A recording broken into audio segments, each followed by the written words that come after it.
Hey guys, welcome.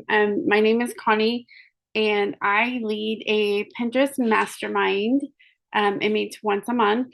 Plus, there are some bonus sessions where you can submit a pin and get some feedback, get your questions answered. Okay, so if you want to be a part of that, there is a link below to do that. But today, like one of the biggest questions I get asked is how do I find keywords that are going to rank? And I personally call these low competition keywords. Okay, these are keywords that nobody's using. Okay, and I'm going to show you how we're going to find those. And I'm going to do it in various niches because we're all different. Okay, so we're going to start out with some, we're going to start out with travel because I deal with a lot of travel bloggers. Okay, so let's use a keyword. Like, let's say you're going to take a trip to Europe. Okay, let's say you're going to Paris. Okay, so if I just type in Paris, France, okay, this is going to have my guess.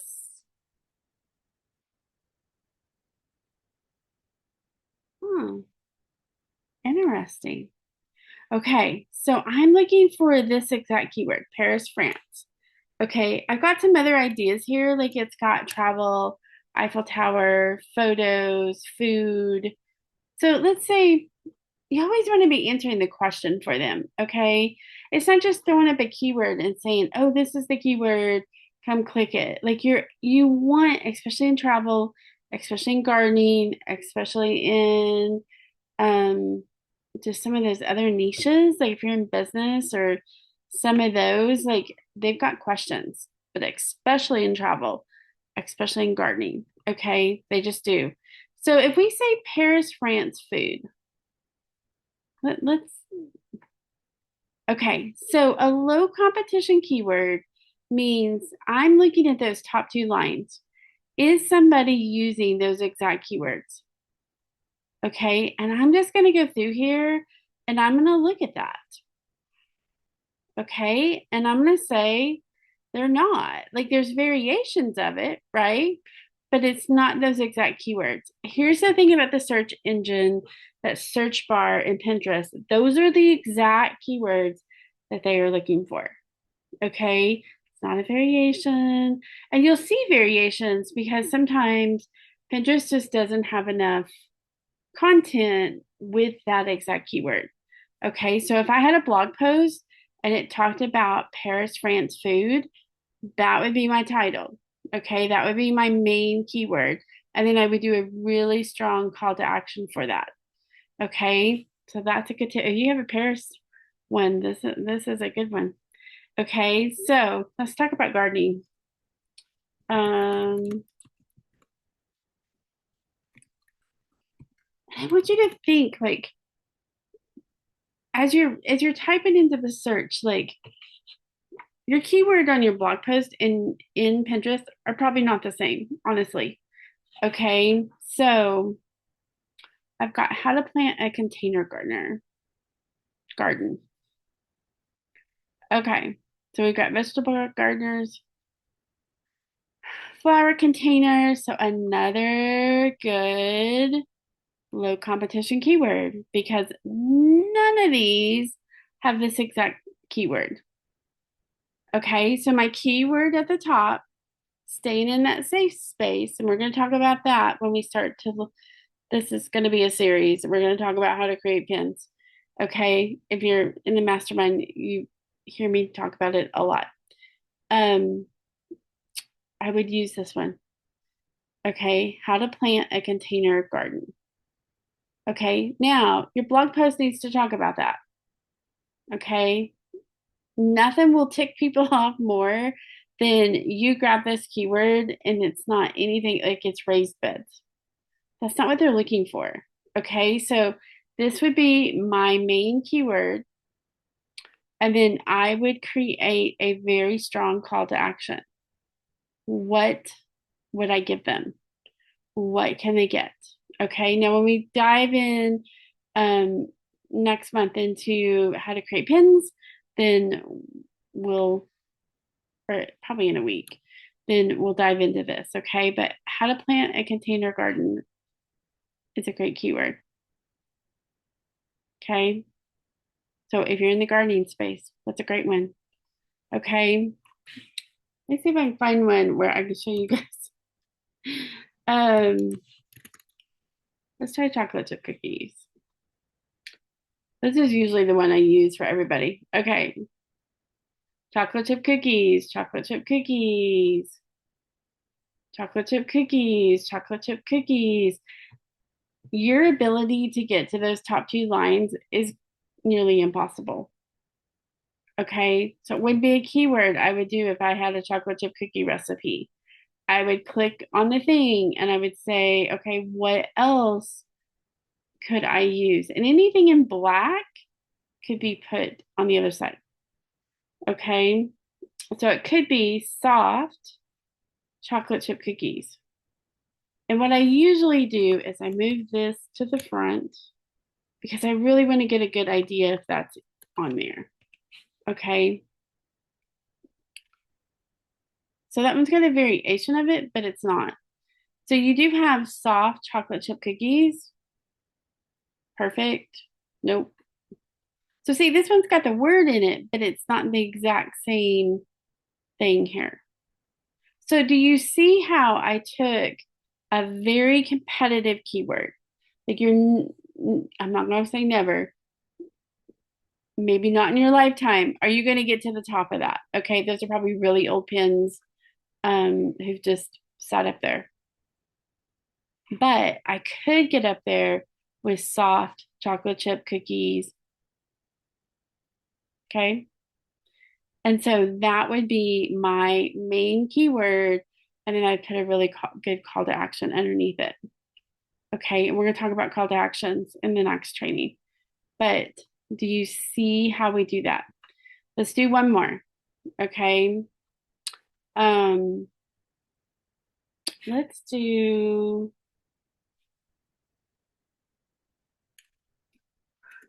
some crafts. Let's do a Cricut. If you're not a crafter, a Cricut machine um is things that cut things out and people make stuff. Okay. Um, let's try as I'm doing this, it's close to Christmas.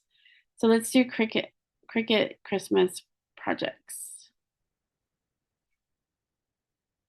Okay. So this is another one that would be a really good um keyword. Okay. Because nobody's using it. And you're gonna go in here. I was talking to somebody the other day and she was like, am I just really good at finding these? And I'm like, yes. Now, here's the caveat. Okay. If you just throw up the keyword and you don't give them a reason to click, then you'll be at the top, but you're not really giving them a reason to click. Okay. Especially in the travel and food. Okay. Crafts, a little bit, you can do a little bit more, just the keyword. You still need a good call to action. So if I was going to use Cricut, like I would say 10 Cricut Christmas projects. And then at the bottom, as my call to action, it would be download the 10 projects, download the 10 patterns, see all 10, get all 10, something like that. Okay. That's a good thing for us to look at on a pin of your own and to do a review. But I want to know from you, I want you to just come in here and play. Okay. What's a good keyword for your blog?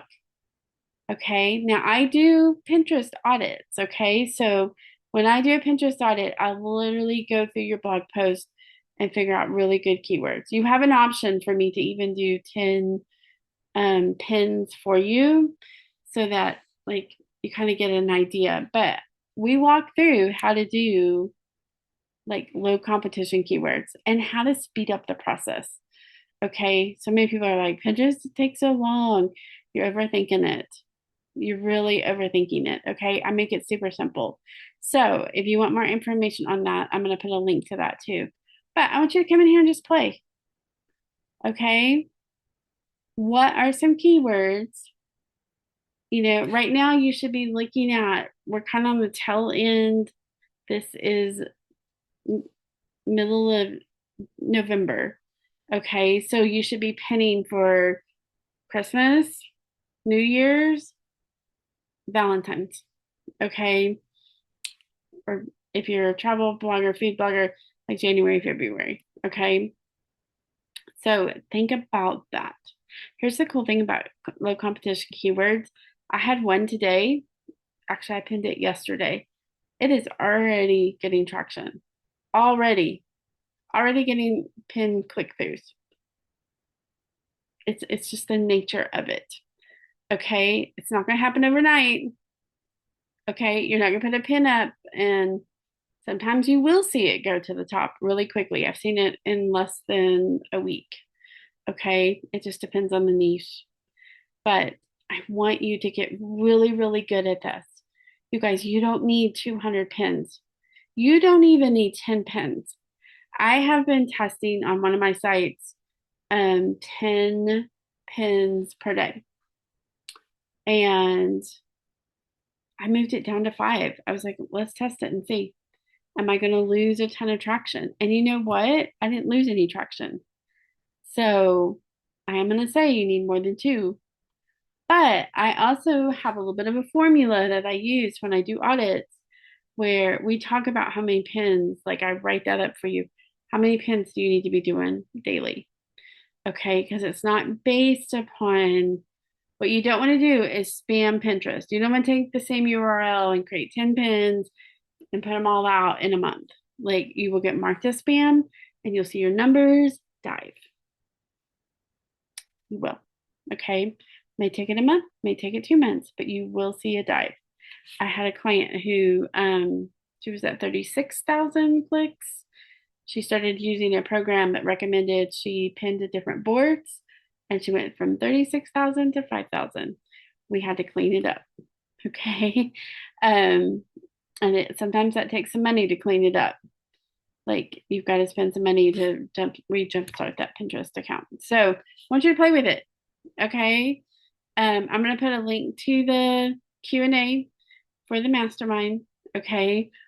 You can create a pin. I would say put a link to it before you pin it. Let me look at it. Kind of give you some ideas. And ask your questions.